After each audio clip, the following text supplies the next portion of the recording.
আমাকে ডেকেছেন স্যার? কারু, জি। এসো, বসো।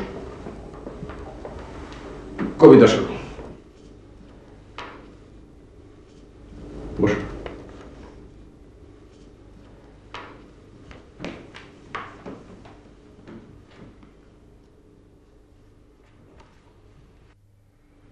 আরো এক কাজ করো, তুমি জঙ্গলে তাঁবু ফেলার ব্যবস্থা করো, পাশাপাশি দুটো তাঁবু, একটাতে আমার মেয়ে থাকবে আর একটাতে আমি।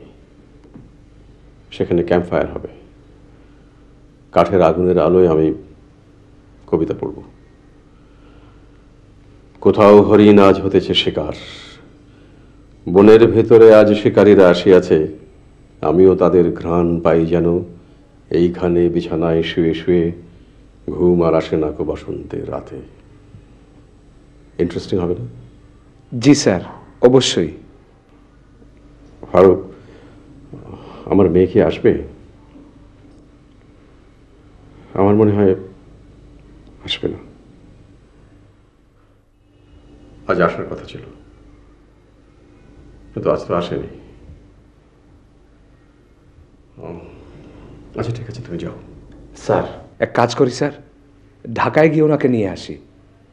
আমার বুদ্ধি ভালো স্যার, আমি ওনাকে ভুলিয়ে ভালিয়ে নিয়ে আসতে পারবো, উনি কিচ্ছু বুঝতে পারবে না। না, তার প্রয়োজন নেই। ঠিক আছে, তুমি যাও।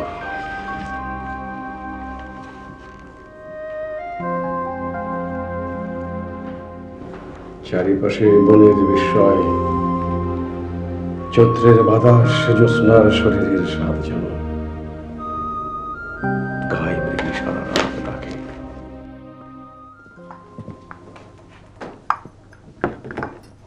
আবার একা একা দাবা খেলা? রাত্রি বল দেখি, সুখের ডেফিনেশন কি? What is happiness? তোমার জ্ঞানের কথা শুরু হয়ে গেল? ঘুমাতে যাও তো বাবা।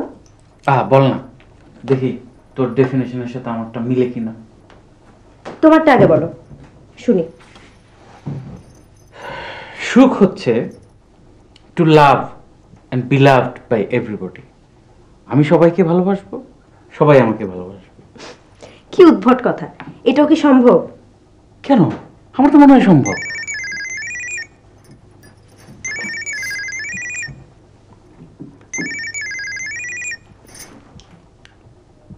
হ্যালো,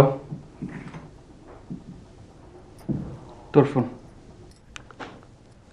হ্যালো, জি কে বলছেন? ও আচ্ছা, না আসলে চাকরিতে জয়েন করব কিনা এটাই ডিসিশন নিতে পারছি না।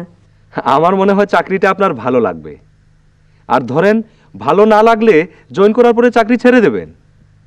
দ্যাট অপশন ইউ হ্যাভ, তাই না? না না, বেতন তো অনেক বেশি, বেতন নিয়ে আমি ভাবছি না। জি জি, আসসালামু আলাইকুম। আচ্ছা, তুই এত চিন্তা করছিস কেন? চাকরিটা নে, যা আবার হবে। চল যাই, চল চল চল। ঊর্ধ্ব গগনে বাজে মাদল, নিম্নে বাবা, উতলা। ওষুধটা খাও।